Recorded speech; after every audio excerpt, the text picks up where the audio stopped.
khairan. Assalamualaikum warahmatullahi wabarakatuh.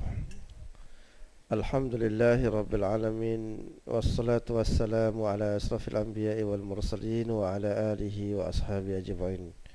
Subhanaka la ilma lana illa ma 'allamtana innaka antal alimul hakim. Rabbi israh li sadri wa yassir li amri wa hlul 'uqdatam min lisani yafqahu qawli. Allahumma yassir wa la tu'assir wa atmim bil khair. Ashhadu an la ilaha illallah wa ashhadu anna Muhammadan abduhu wa rasuluh. Amma ba'du. Alhamdulillah, bersyukur kita kepada Allah Subhanahu wa taala kerana dengan limpah kurnia dan rahmatnya diberikan kita ruang dan kesempatan pada pagi ini. InsyaAllah kita akan sambung kembali perbincangan kita menerusi permasalahan fiqh berkaitan dengan hal-hal muamalat, iaitu pada bab waqalah. Bab waqalah.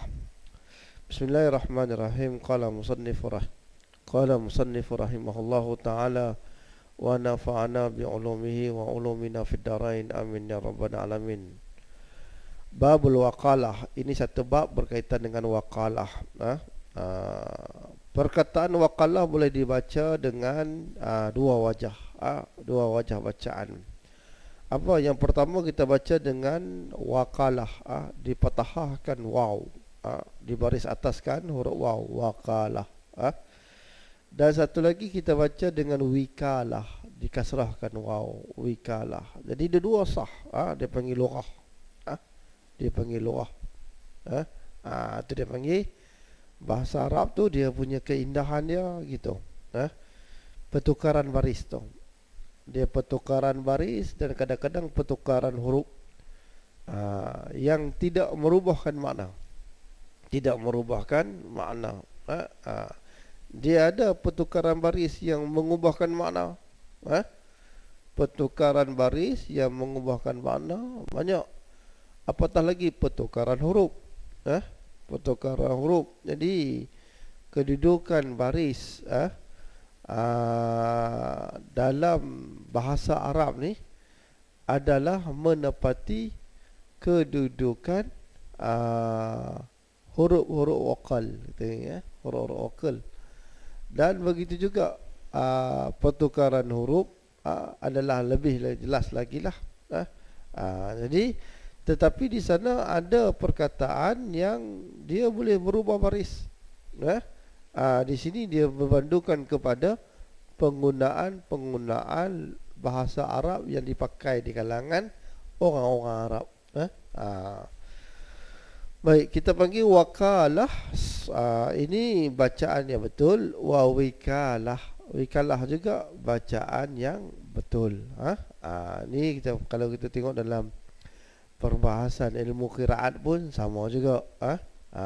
Contoh dia tersebut perkataan qishawah.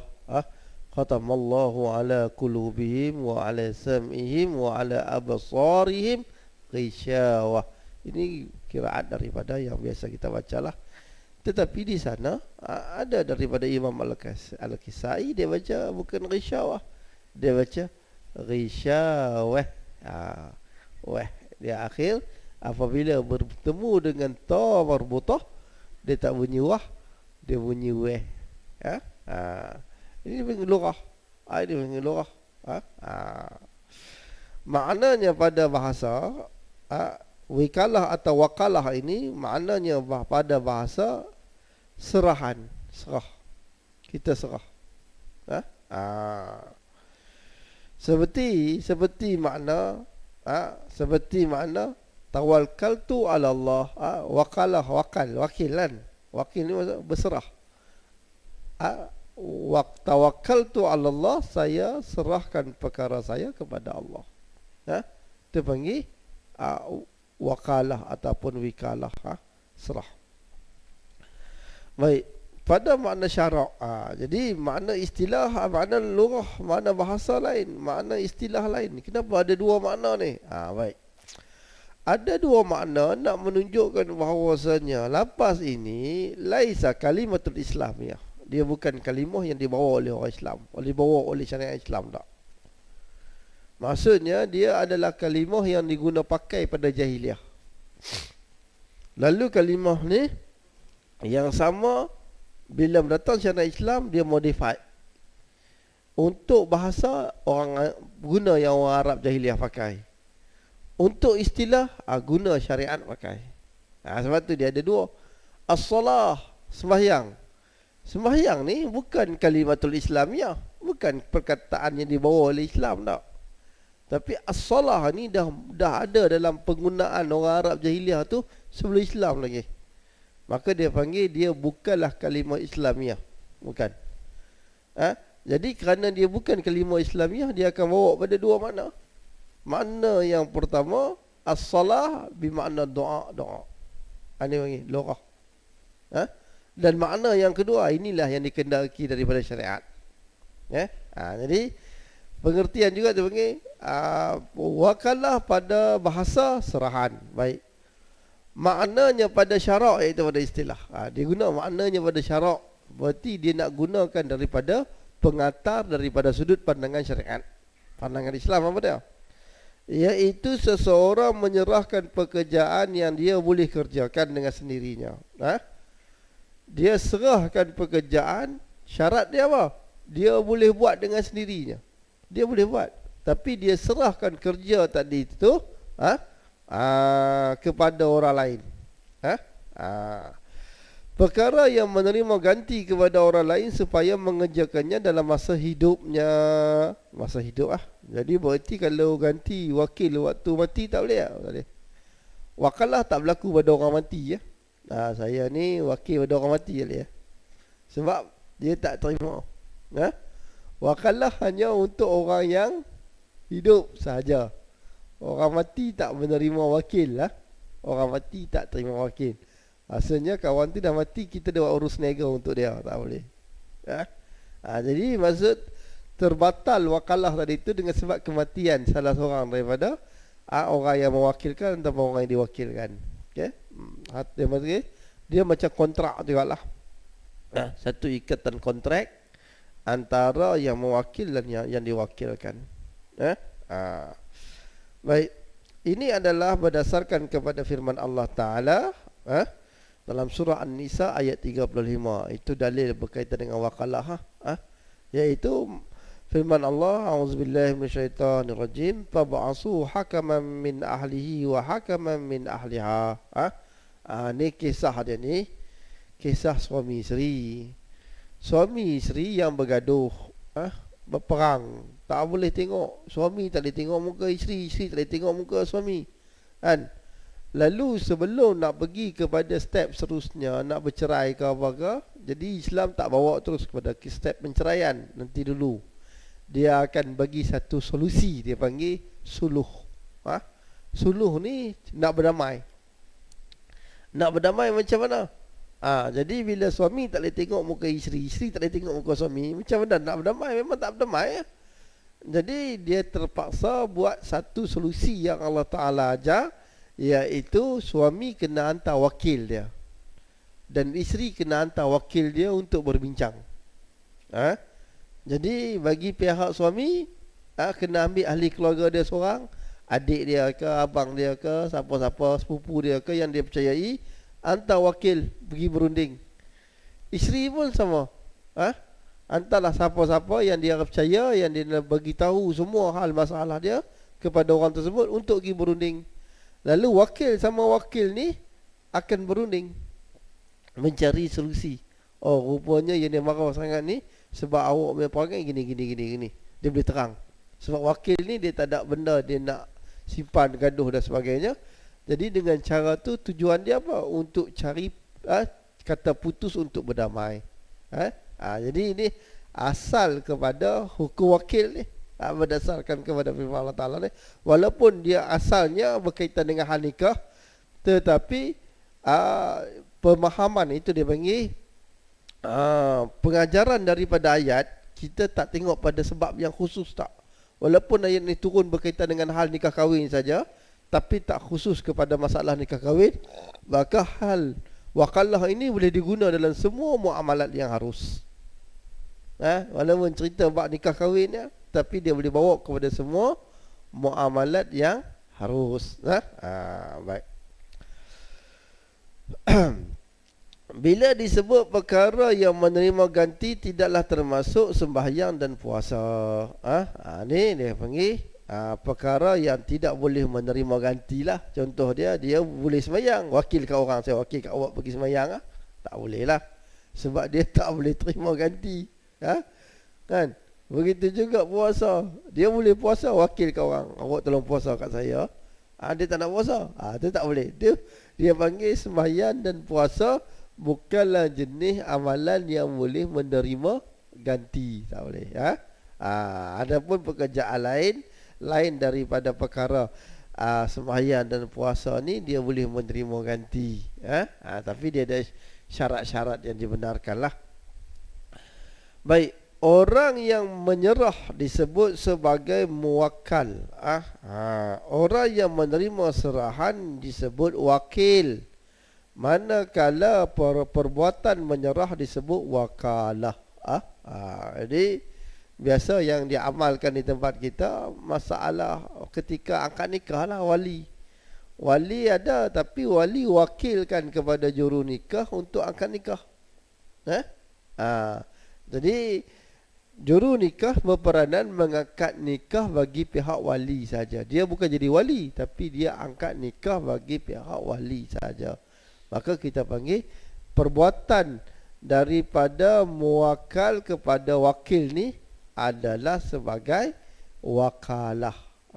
Iaitu mewakilkan kepada pihak yang bertanggungjawab untuk melaksanakan tugasan-tugasan yang dia boleh buat, tetapi dia bagi kepada wakil dia untuk melaksanakan.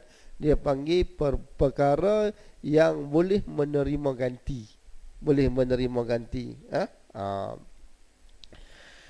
Tiap-tiap perkara yang manusia harus mengerjakan dengan sendiri, haruslah perkara itu diwakilkan kepada orang lain, atau dia menjadi wakil pula daripada orang lain itu. Jadi maksudnya syarat dia mesti boleh buat sendiri. Perkara yang dia boleh buat, dia boleh wakil. Jadi dia tak termasuk dalam perkara yang dia tak boleh buat. Kalau perkara tu asas dia tak boleh buat, maka dia tak boleh wakil. Kalau dia sendiri tak boleh buat, masa dia daripada perundangan syarak dia tertahan. Kita ada dua. Satu, undang-undang negara, undang-undang berkaitan peraturan hidup kita dengan ada undang-undang negara. Dan satu lagi undang-undang syariat. Undang-undang syariat kan. Sebab kita tak berdasarkan kepada syariat Islam secara menyeluruh, maka dia akan ada dua undang-undang. Satu undang-undang negara, satu undang-undang syariat kan. Tapi kalau kita balik kepada peraturan, undang-undang syariat itu dijadikan sebagai undang-undang negara, satu undang-undang ialah kan.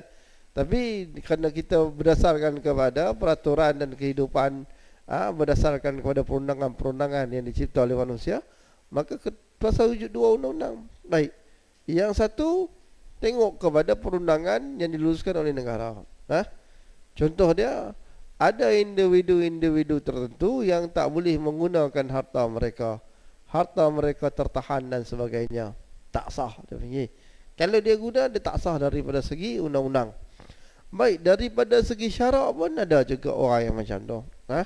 Contoh dia daripada segi syarak, orang-orang yang safeh, orang-orang yang kita panggil dia ni, mereka yang mengalami masalah sindrom Down. Dia ni orang yang dalam masalah agama dia panggil orang safeh. Orang safeh ni dia tak boleh urus harta dia sendiri. Dia tertegah.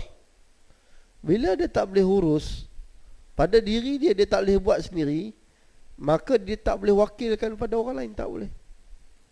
Dia tak boleh wakilkan pada pihak, saya nak korban ni, wakilkan kepada orang lain untuk buat korban pada dia, tak boleh. Sebab dia sendiri tertahan. Siapa yang boleh buat untuk dia? Orang yang boleh buat untuk dia ialah wali dia. Wali dia siapa dia? Yang menguruskan diri dia dan yang menguruskan harta dia. Wali dia.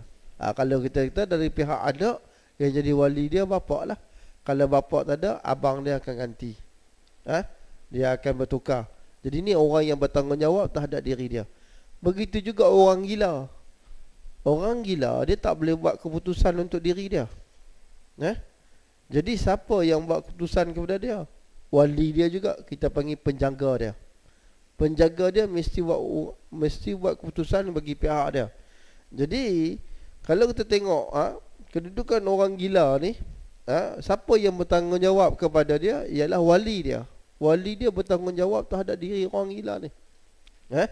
Jadi kalau apa-apa berlaku kepada orang gila ni, siapa yang kena dipertanggungjawabkan ialah kepada wali dia. Jadi kalau wali dia tak mengambil tanggungjawab untuk menjaga orang gila ni, maka daripada sudut undang-undang, daripada pandangan syarak, boleh dakwa wali dia kerana gagal menjalankan tanggungjawab untuk menjaga keselamatan, kebajikan dan kemaslahatan untuk orang gila ni. Jadi tak adalah orang yang mencuraikan tanggungjawab tersebut. Hari ni kita lihat ramai orang gila tak ada rumah, tak ada tempat dan sebagainya. Mana wali dia pergi? Siapa pun jaga dia? Kan? Jadi di sini ramai orang yang lari daripada tanggungjawab kerana apa? Kerana tak ada undang-undang yang menekan mereka untuk menjaga, untuk mereka bertanggungjawab. Ini penting. Sebab apa? Kalau kerosakan yang dibuat oleh orang gila ni, siapa yang tanggungjawab? Penjaga dia lah. Penjaga dia kena bertanggungjawab dalam hal ni. Kerosakan tersebut dia kena bayar dan sebagainya. Jadi ini individu yang tak boleh buat keputusan untuk diri dia, maka dia tak boleh wakil kepada orang lain dan dia juga tak boleh jadi wakil kepada orang lain.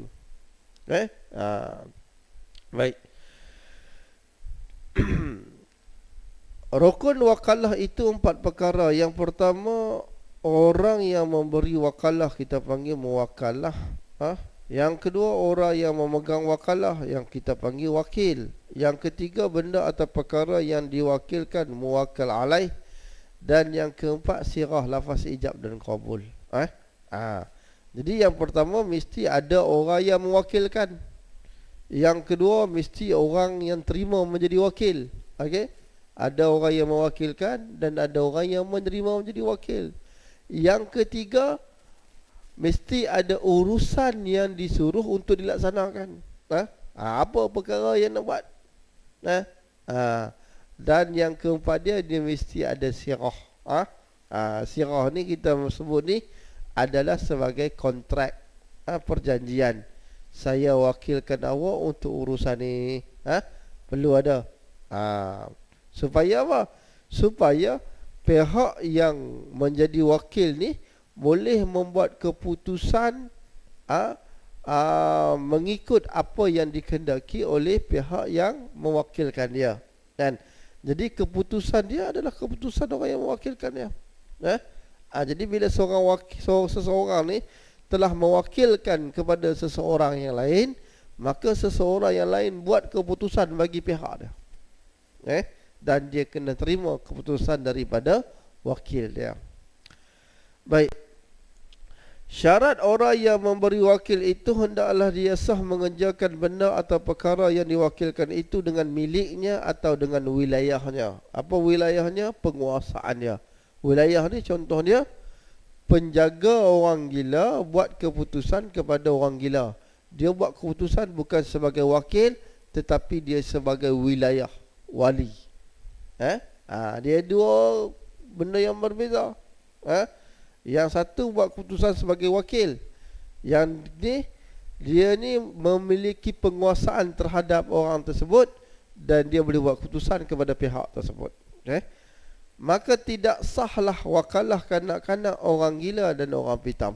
Kanak-kanak tak boleh nak jadi wakil dan tak boleh juga untuk mewakilkan kepada orang lain.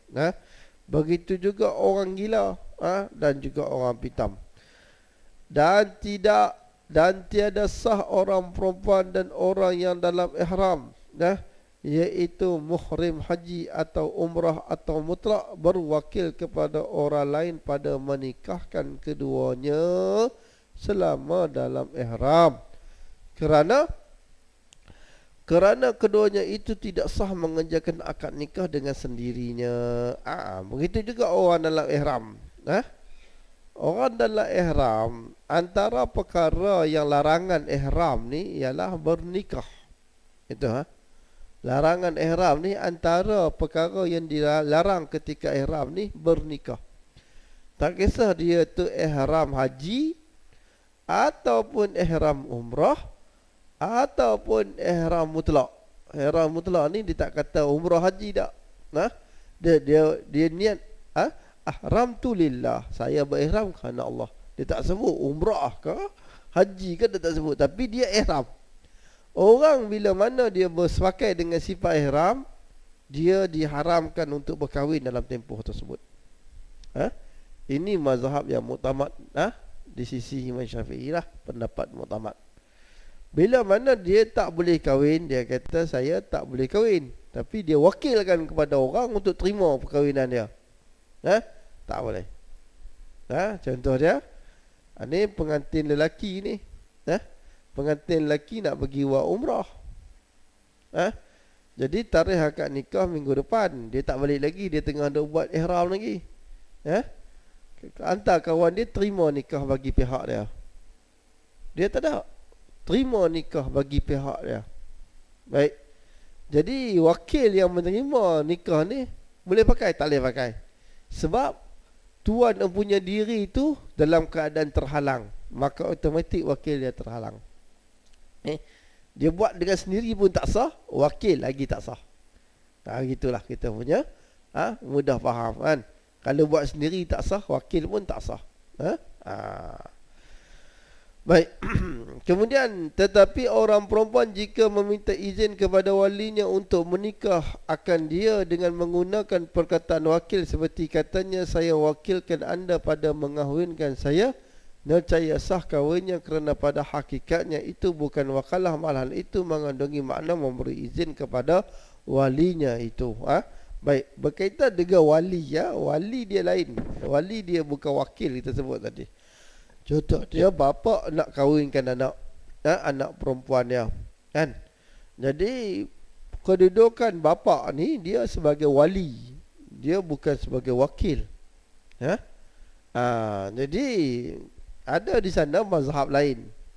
Mazhab lain dia menyatakan orang perempuan tu boleh mewalikan dirinya sendiri. Itu mazhab lain lah. Dia boleh mewalikan diri dia. Dan dia juga boleh mewakilkan wali kepada pihak lain, iaitu ayah dia. Mewakilkan pada pihak lain. Itu mazhab lain. Dalam mazhab kita, perempuan tak boleh jadi wali. Dia tak boleh jadi wali atas diri dia untuk mengangkat nikah pada diri dia sendiri, tak boleh. Ini mazhab utama. Melainkan dalam keadaan darurat. Dalam keadaan darurat boleh. Perempuan tu boleh menikahkan untuk diri dia sendiri, boleh. Contoh dia macam mana? Contoh dia masuk hutan, satu kumpulan lelaki dan perempuan. Tiba-tiba satu pasangan ni terpisah daripada kumpulan dia. Terpisah. Lalu sesat dalam hutan tu. Dan mereka hanya berdua sahaja. Bila berdua, dia tak boleh berpisah. Kalau dia pisah, mungkin dia punya ancaman bahaya lebih besar. Nak duduk sekali, mereka sama-sama haram. Bukan pasangan suami isteri, bukan adik-beradik, bukan muhrim. Maka dalam konteks ni, dalam suasana darurat ni, si perempuan tadi ni boleh menikahkan dirinya sendiri dengan pihak lelaki tersebut. Jadi perkahwinan tu sah dalam konteks tu. Perkahwinan tu sah. Kalau dia dah keluar selamat, nak teruskan perkahwinan, kena akad baru. Kena akad pernikahan baru. Kalau kita kata sembahyang, kita ada sembahyang menghormati waktu, maka dalam pernikahan pun ada juga. Dia panggil dalam dararah, yang mana perempuan tu boleh mewalikan diri dia sendiri mengangkat nikah dalam perkahwinan kerana keadaan darurat untuk mengelakkan perkara-perkara haram yang lebih besar. Jadi dalam konteks, dalam keadaan seperti itu dibenarkan. Kerana ada pendapat yang membenarkan perempuan ni boleh angkat nikah untuk diri dia sendiri dan dia boleh menjadi wali terhadap diri dia. Ada pendapat tu, maka pendapat tu juga adalah pendapat yang benar, walaupun dia tu agak jauh daripada nas-nas yang ada, tetapi dia tidak bercanggah dengan nas-nas. Cuma kita panggil pendapat yang lemah, yang dhaif. Jadi pendapat dhaif ni boleh beramal ketika dalam masalah darurah, dalam masalah darurat, iaitu terdesak. Bila keadaan terdesak, terpaksa, tak ada pilihan, maka boleh diamalkan. Okay? Jadi ini dia panggil menyelamat, menyelamat. Maka dengan sebab keadaan sesuatu itu, maka bolehlah berkahwin dalam tanpa wali, tanpa saksi. Tak ada wali, tak ada saksi, syarat tak cukup, tapi dikira sebagai satu perkahwinan yang mengharuskan untuk kedua-duanya mengangkat segala perkara haram di antara lelaki dan perempuan tersebut. Tapi walaupun begitu, dia mesti kena ada syarat dia juga. Si perempuan tu bukan isteri seseorang, bukan. Kalau isteri orang tak boleh. Walaupun dia kata darurat terdesak ni angkat nikah, tak boleh. Sebab diri dia itu sendiri dah terhalang untuk berkahwin kerana dia adalah isteri orang, tak boleh. Sebab itulah dalam Islam tak benarkan seorang wanita untuk bermusafir tanpa mahram. Sebab menjaga benda ni. Nak menjaga permasalahan-permasalahan seperti ni. Tidak, kalau dia akan jadi permasalahan. Begitu juga apatah lagi dia isteri orang, patutnya dia kena pergi bersama dengan suami dia. Baik. Manakala wali pula diluluskan dia berwakil dalam hak mauliyahnya seperti anak, cucu dan lain-lain, wali boleh wakil. Wali boleh wakil. Contoh dia, wali ni dia duduk di Mekah. Dia duduk di Mekah, anak dia nak kahwin di Malaysia, dan dia ada urusan kerja yang dia kena selesaikan di Mekah. Dia bukan berihram tak, dia pergi atas urusan kerja dia. Kalau dia jadi ihram, tak boleh juga untuk jadi wali kepada pernikahan. Baik. Jadi dia ni boleh wakilkan kepada pihak lain untuk angkat nikah bagi pihak dia. Tapi dengan syarat orang yang dia wakilkan itu di bawah penguasaan dia lah, sama ada anak ataupun cucu dia. Jadi dia kata dia pun lantik siap-siap juru nikah sebagai wakil. Jadi juru nikah ni angkat nikah ya. Berwalikan dia. Dia tak ada, tapi berwalikan dia. Dia panggil secara wakalah. Baik. Adapun orang buta pula. Orang buta dikecualikan daripada kaedah yang tersebut, maka sah ia berwakil pada jual beli, sekalipun dia tiada sah mengerjakannya dengan sendiri kerana darurat. Orang buta, dia keluar daripada masalah mereka yang tidak boleh memberi wakil kepada orang lain. Dia keluar. Sebab apa? Sebab buta ni dia lain. Dia di antara kecacatan yang mana daripada kecacatan tersebut boleh diuruskan dan diterima pakai dia punya pengurusan. Maksudnya orang buta ni dia tak terhalang sepenuhnya. Jadi contoh dia dalam masalah jual beli. Dalam masalah jual beli, kalau kita tengok akad dengan orang buta pada hakikatnya tidak sah. Tidak sah disebabkan kerana orang tu buta. Melainkan jika orang buta ni dia memiliki kepandaian-kepandaian yang tertentu. Maksudnya daripada segi sentuhan, pegangan barang, dia ni mahir. Dia tahu barang yang dia pegang macam mana, bentuk apa dan sebagainya. Itu tak apa. Kalau orang buta yang tak ada kemahiran yang macam tu, tak boleh. Mesti ada orang lain yang menjadi pembantu dia untuk terang perkara-perkara tu kepada dia. Dan dalam konteks ni, maka dibenarkan orang buta melantik wakil bagi pihak dia untuk membeli barang tersebut, walaupun dia tak boleh beli dengan cara dirinya sendiri. Ni. Jadi masalah orang buta ni, dia terkeluar daripada masalah yang terhalang. Okey. Baik. Syarat pada wakil hendaklah ditakyinkan dia orang yang tertentu dan ia sah berkuasa pada barang yang diwakilkan kepadanya. Baik. Orang wakil ni dia mesti ditakyinkan. Dia mesti takyin. Maksud dia apa? Tentukan siapa orangnya. Kan? Contoh dia A, dia kata saya wakilkan kepada B. Mesti tentu B. Dia tak boleh. Di situ ada B dengan C. Saya wakilkan kepada kamu. Tak boleh. Kamu tu siapa? B ke C? Tak tahu. Kan? Jadi nanti B kata, mana ada dia kata wakilkan saya? Mungkin dekat awak. C kata B kata kepada C. C kata mana ada kat saya? Dekat awak. Jadi tak nak timbul isu yang macam ni. Jadi dia mesti melantik pihak yang tertentu. Siapa pihak tertentu kena dinyatakan siapa orangnya. Jadi kalau wakil kepada B, B. Kalau wakil kepada C, C. Kalau wakil kepada D, D. Kena sebut orangnya. Tak boleh kata saya wakilkan kepada kamu semua. Kamu semua ni siapa? Yang mana satu? Tak boleh. Bukan setiap orang tu menjadi wakil kepada dia. Okay? Dia kena sebut, nyatakan. Dan ia sah berkuasa pada barang yang diwakilkan kepadanya. Dan dia juga bila dah diwakil kepada dia, dia berhak, dia ada kuasa untuk buat keputusan terhadap perkara tersebut. Dia ada kuasa. Baik. Maka jika tiada berkuasa ia pada barang itu, tiadalah sah dia menjadi wakil. Kalau tiada sah, dia tak boleh jadi wakil. Dia tak ada kuasa. Contoh dia, biasanya kita kata dalam bab jual beli lah, syarikat. Jadi dia ni ada kedai, supermarket, barang, jual barang serbaguna. Baik. Kemudian pekerja-pekerja yang bekerja dengan dia secara automatik akan mengangkat akad wakalah. Jadi wakil bagi pihak dia lah.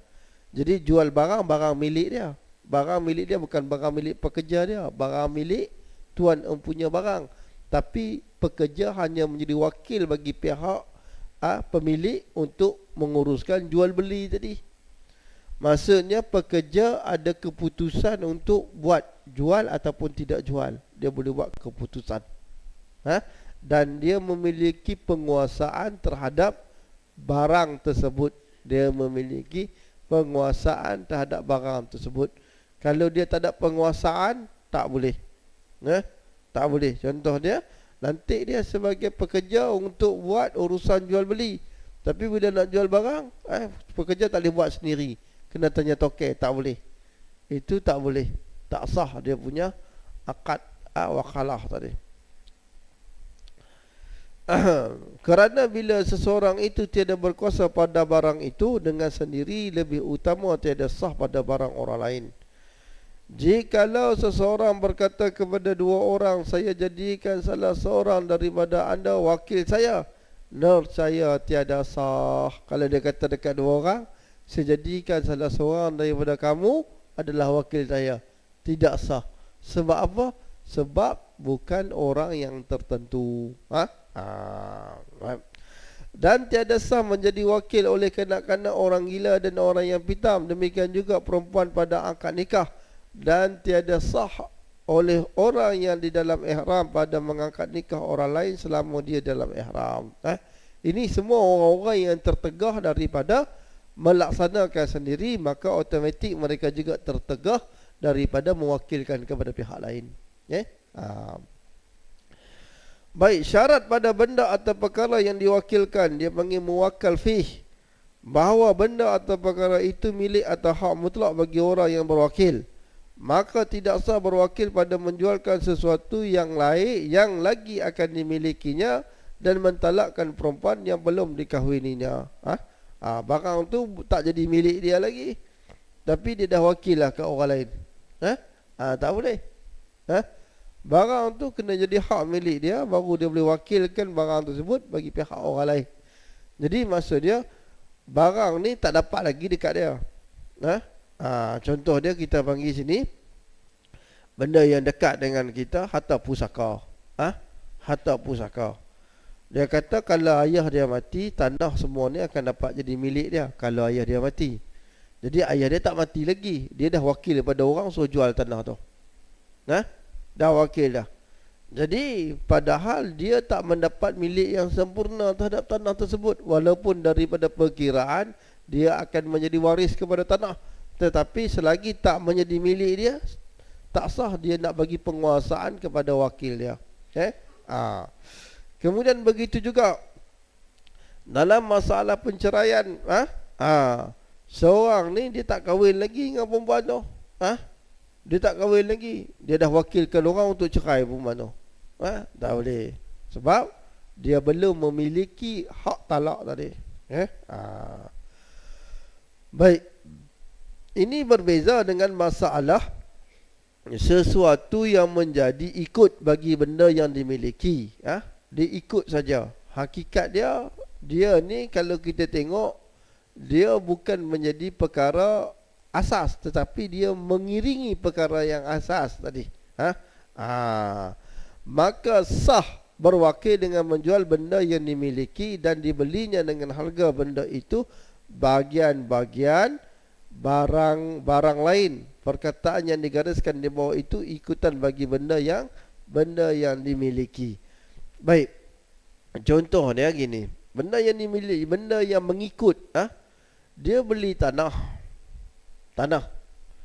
Atas tanah tu ada bangunan dan ada pokok. Ada pokok. Dia bukan beli pokok, dia bukan beli bangunan. Yang dia beli tanah. Tanah tu barang yang dia beli. Tetapi bangunan dengan pokok tu masuk sekali dia jadi milik dia sebab beli tanah tadi. Akad tak ada sebut pokok dengan bangunan, tak sebut. Yang sebut akad tu tanah ya. Tapi dia kira masuk sekali. Jadi dia panggil pemilikan dengan cara tidak langsung. Pemilikan dengan cara tidak langsung disebabkan kerana dia membeli sesuatu perkara yang menjadi asas kepada dua perkara tersebut, kan? Jadi dalam masalah ni dia boleh wakilkan kepada orang untuk jual pokok dia, padahal pokok tak masuk daripada pembelian dia, kan? Dia beli tanah, tetapi pokok tu automatik menjadi milik dia atas jalan ikutan saja, atas jalan ikutan. Jadi di sini sah dia wakilkan orang untuk menjual pokok tadi itu, walaupun pada hakikat dia tak membeli pokok, tetapi kerana dia dapat pemilikan secara ikutan, maka sah untuk dia buat keputusan terhadap perkara yang dia pada hakikatnya tidak memilikinya, tetapi menjadi milik dia secara ikutan tadi. Baik. Dan lagi disyaratkan benda atau perkara itu menerima ganti, boleh diganti orang lain mengerjakannya, bagaimana telah dinyatakan di awal bab. Yang demikian salah berwakil pada tiap-tiap akad seperti jual beli, hebah, fasah, nikah, memulangkan barang, balik barang yang cacat dalam jual beli, menerima balik barang seperti itu, mendakwa, menjawab dakwaan sama ada pihak sebelah bersetuju atau tidak, dan sah berwakil pada memiliki sesuatu yang harus seperti menghidupkan tanah yang terbiar, berburu dan mengambil kayu, kerana kerja-kerja itu semuanya jadi sebab bagi memilik benda-benda itu kepada muwakal. Ini dengan syarat jika dikerjakan dengan qasad untuk muwakal. Tetapi jika dia wakil mengerjakan dengan qasad untuk dirinya sendiri dan untuk muwakal, jadilah benda itu hak bersekutu antara keduanya.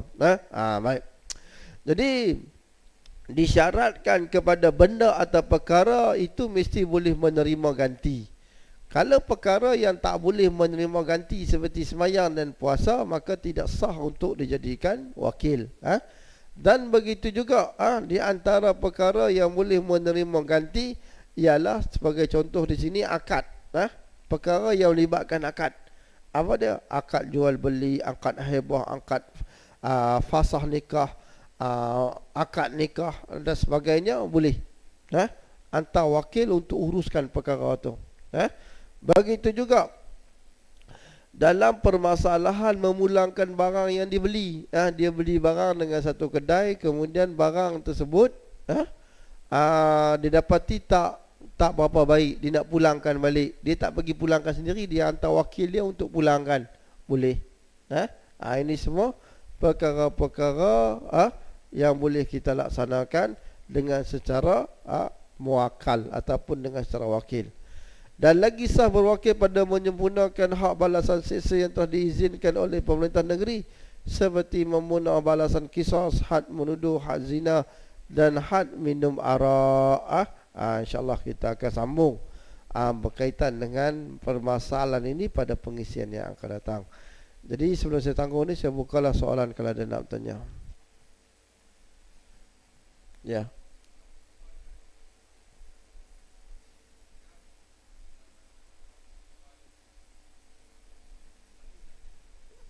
Ya. Dia menikah tanpa wali. Wali ada kat sini. Dia duduk lebih daripada 2 marhalah dekat luar negara. Ya.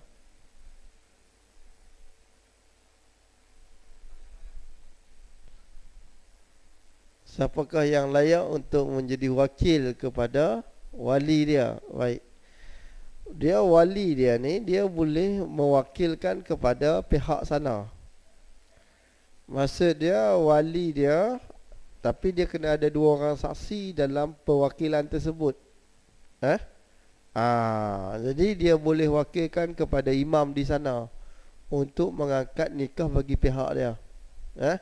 Tetapi dia mesti ada 2 orang saksi. Ataupun dia boleh bawa hantar siapa-siapa saudara dia kat sini untuk jadi wakil bagi pihak dia untuk angkat nikah kepada anak dia yang berada lebih daripada 2 marhalah. Jadi dalam konteks ni dia boleh lantik sesiapa sahaja yang dia rasa dia percayai dan berkelayakan untuk melaksanakan tugasan tersebut, dia boleh lantik. Jadi dia tak perlu kepada orang yang tertentu, insan yang tertentu dan sebagainya, yang kita kata hanya boleh diuruskan oleh orang tertentu, tak. Tetapi kalau mengikut perundangan kita, orang yang boleh mengangkat nikah hanyalah juru nikah saja. Maka dia kena wakil kepada juru nikah. Itu kalau mengikut pada perundangan negara.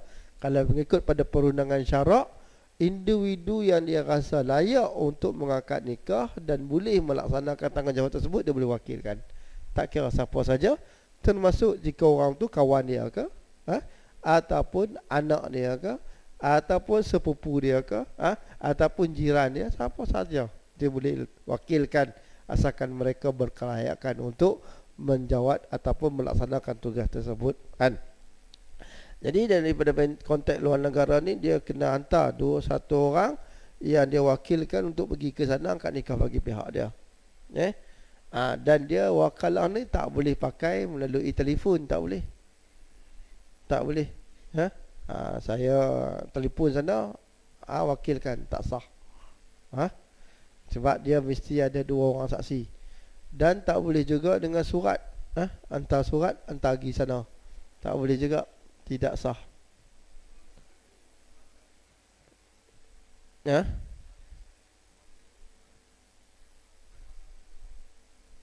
Bukan bermazhab dengan Syafi'i, tak ada masalah. Jadi secara umumnya jamhur ulama menyatakan perkahwinan perlu kepada wali. Itu jamhur ulama. Jadi yang bersalahan dengan jamhur ni adalah kaul yang dhaif, kaul yang lemah. Jadi kebanyakan tak menggunakan kaul yang lemah lah. Semua akan beraman dengan kaul yang kuat, iaitu mesti ada wali. Wallahu alam. Ya. Badar haji, dia kira wakalah.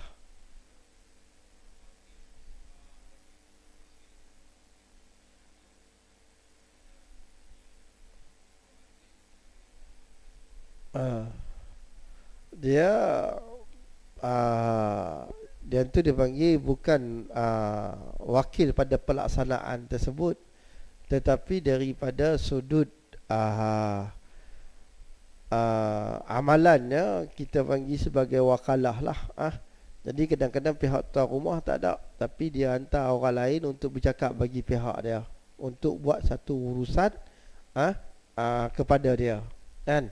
Kita ambil contoh, kalau dalam masalah badal haji dia boleh melantik individu yang tertentu yang menjadi wakil kepada dia untuk melakukan haji, ataupun waris-waris kepada si mati. Waris-waris mati, dia mesti waris si mati. Kalau orang yang bukan waris si mati tak boleh jadi wakil.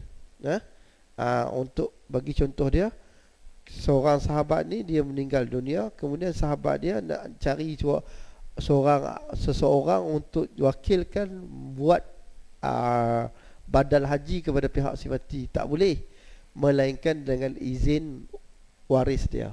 Waris izin baru boleh buat. Kalau waris tak izin tak boleh. Itu syarat dia. Kepada mewakilkan daripada konteks ibadah haji ni. Ibadah haji dia menerima gantian. Kerana ada nas yang membenarkan dalam konteks tersebut. Baik. Dalam masalah bacaan tahlil ataupun solat hajat, yang mana pihak lain tolong buat bagi pihak yang satu lagi sebagai wakalah, dalam konteks yang seperti itu sepatutnya tak boleh berlaku. Sebab benda ni dia kena buat untuk dirinya sendiri, kan? Cuma daripada sudut pandang hari ini, kita tak anggap sebagai wakil, tetapi sebagai kita panggil sama-sama kita memberi pertolongan. Dia bukan dalam konteks wakalah kat situ, tetapi kita sama-sama buat perkara tersebut sebagai membantu, dalam konteks membantu bersama-sama, ta'awun ala birri wa taqwa, iaitu saling tolong-menolong dalam perkara yang baik dan ketakwaan. Jadi bukan dalam bentuk wakalah. Sebab itulah kalau kita nak khurus daripada khilaf, nak keluar daripada permasalahan yang disebut dalam masalah wakil ni, takut ada konteks keadaan seperti itu, tuan empunya hajat sendiri mesti berada dalam majlis tersebut dan dia buat bersama-sama supaya untuk mengelakkan perkara-perkara ni tidak sah untuk diterima kalau dijadikan sebagai wakil. Dan begitu juga dalam masalah bacaan tahlil dan sebagainya, yang sebaiknya dia adalah berpihak kepada tuan empunya sendiri untuk laksanakan, dan dia boleh minta tolong kepada orang-orang soleh, orang-orang alim dan sebagainya, berdoa bagi pihak dia boleh, tapi dia sendiri kena datang dan maklumkan perkara tersebut tanpa menghantar wakil-wakilnya, kerana nak mendapat tabaruk, nak dapat keberkatan, nak dapat supaya istijabah dan sebagainya. Jadi dalam konteks ni, hakikatnya kalau kita kata saya tak nak buat solat hajat tapi nak wakilkan untuk orang buat solat hajat bagi pihak saya, tak boleh. Tapi kita panggil buat solat hajat atas dasar ta'awun, kita bantu-membantu. Baca doa tahlil atas dasar ta'awun, bantu-membantu, bukan atas dasar wakil. Kalau atas wakil tak boleh. Wallahu alam.